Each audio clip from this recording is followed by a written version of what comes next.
৩৩ বছর প্রতীক্ষার পর অনুষ্ঠিত হতে যাচ্ছে জাহাঙ্গীরনগর বিশ্ববিদ্যালয়ের কেন্দ্রীয় ছাত্র সংসদ ও হল সংসদ নির্বাচন। ক্যাম্পাস জুড়ে বইছে নির্বাচনের আমেজ। মনোনয়নপত্র সংগ্রহ করেছে 299 জন আর জমা দিয়েছেন 273 জন।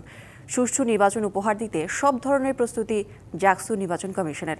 নিরাপত্তা নিশ্চিতে সেনা মোতায়েনের কথা ভাবছে কর্তৃপক্ষ। আসছে 11 সেপ্টেম্বর অনুষ্ঠিত হতে যাচ্ছে জাহাঙ্গীরনগর বিশ্ববিদ্যালয়ের কেন্দ্রীয় ছাত্র সংসদ, জাকসু ও হল সংসদ নির্বাচন। গেল 18 আগস্ট থেকে শুরু হয় মনোনয়ন সংগ্রহ ও বিতরণ কার্যক্রম, যা শেষ হয় বৃহস্পতিবার। দিনভর প্রার্থীদের আনাগোনায় মুখর থাকে জাকসু নির্বাচন কার্যালয়। দুপুর 2টা পর্যন্ত চলে মনোনয়নপত্র সংগ্রহ আর 4টা পর্যন্ত চলে জমাদান। সব মিলে কেন্দ্রীয় ছাত্র সংসদের মনোনয়ন ফর্ম সংগ্রহ করেছেন 299 জন প্রার্থী আর জমা দিয়েছেন 273 জন। কেন্দ্রীয় শিক্ষার্থী সংসদ নির্বাচনের জন্য 299টি মনোনয়নপত্র আমাদের শিক্ষার্থীরা গ্রহণ করেছেন। তন্মধ্যে এখন পর্যন্ত 273টি মনোনয়নপত্র জমাদান করা হয়েছে। আমরা 25/8/2025 সোমবার বিকেল 4টায় খসড়া প্রার্থী তালিকা প্রকাশ করব। জাকসু নির্বাচন ঘিরে উৎসবমুখর পরিবেশ পুরো ক্যাম্পাসে। কেন্দ্রীয় সংসদের পাশাপাশি 21টি আবাসিক হলেও শেষ হয়েছে হল সংসদের মনোনয়ন ফর্ম সংগ্রহ ও জমাদান। সব মিলিয়ে প্রার্থীরা পার করছেন ব্যস্ত সময়। চলছে দলীয় সহ স্বতন্ত্র ও প্যানেল নিয়ে প্রার্থীদের নানা সমীকরণ।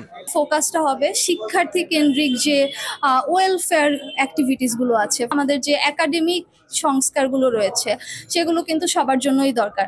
বাংলাদেশ ইসলামী ছাত্র শিবিরও সাধারণ শিক্ষার্থীদের সাথে মিলে বিভিন্ন মত, বিভিন্ন চিন্তার মানুষদের সাথে মিলে একটি প্যানেল ঘোষণা করবে। আমরা যারা স্বতন্ত্র প্রার্থী, আমরা আশা করছি যে ক্যাম্পাসে যে তথাকথিত পেশি শক্তির দ্বারা যে রাজনীতির প্রভাব, সেটি আসলে মুক্ত থাকবে। আমি আসলে প্রতিনিধি হয়ে উঠবো কিনা, আমার এই রায় কোনো ব্যক্তি দিবে না, আমার এই রায় দিবে জাহাঙ্গীরনগর বিশ্ববিদ্যালয়ের এই শিক্ষার্থীরা। এদিকে নির্বাচনী পরিবেশ নিশ্চিতে 13 সেপ্টেম্বর পর্যন্ত ক্যাম্পাসে সব ধরনের সভা সমাবেশ কর্মসূচি বন্ধ রাখার সিদ্ধান্ত নেওয়া হয়েছে। পাশাপাশি নিরাপত্তা নিশ্চিতের জন্য সেনা মোতায়েনের বিষয়েও ভাবছে জাকসু নির্বাচন কমিশন।